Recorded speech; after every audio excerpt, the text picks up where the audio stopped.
Agradecer por su voto de confianza, y si en alguna vez nosotros nos equivocamos, estamos, ¿no?, para escucharlo a ustedes. Agradecerles por su voto. Estoy aquí para escucharlos a ustedes, ¿no? Si tienen problemas, quieren ir a su casa, cualquier cosa, acérquense a mi persona, ¿no? Recién estoy agarrando el cargo y quiero seguir aprendiendo un poco más del compañero este. Más que todo pedirle, ¿no?, respeto y puntualidad en el trabajo. Muchísimas gracias, ¿no?, por su voto de confianza.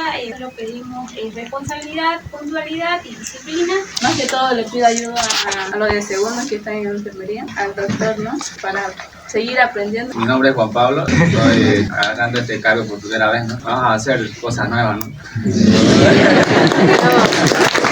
Espero trabajar con todos ustedes, que me puedan ayudar porque es mi primera vez que estoy en cargo de cocina. El lunes ya vi controlando un poco más, esta semana no está tanto controlando. Bueno, la primera vez que te agarran este cargo, ¿no?, de deporte, solo pido su participación tanto como hombre y mujer, y vamos a estar con esta compañera. Estoy tomando cargo de producción, ¿no? Cada vez una experiencia más para uno, ¿no? Y se acepté para aprender, ¿no? Y gracias a los que me han apoyado.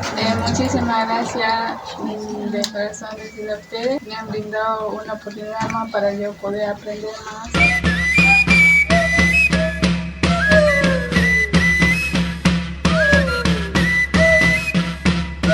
Pero siempre, lo que siempre les digo, ¿no?, respeto, mucha responsabilidad. Tratemos, ¿no?, de hacer algo bonito y hagamos que todo esto funcione, hagamos siempre la diferencia y partamos siempre desde aquí, desde nuestro yo. Tratemos de crecer toditos los días, siempre aprendiendo algo nuevo. Les pido que cumplan su palabra, el compromiso que ustedes mismos han hecho por la escuela, porque es un lugar tan especial en el proceso de la vida de cada uno. Este espacio de su vida nunca se van a olvidar, porque están aprendiendo cosas bonitas. Nos comprometamos pues a seguir trabajando, a seguir poniéndole el hombro como un equipo grande, que todo marche bien. Nos comprometemos a llevar a bien a la escuela.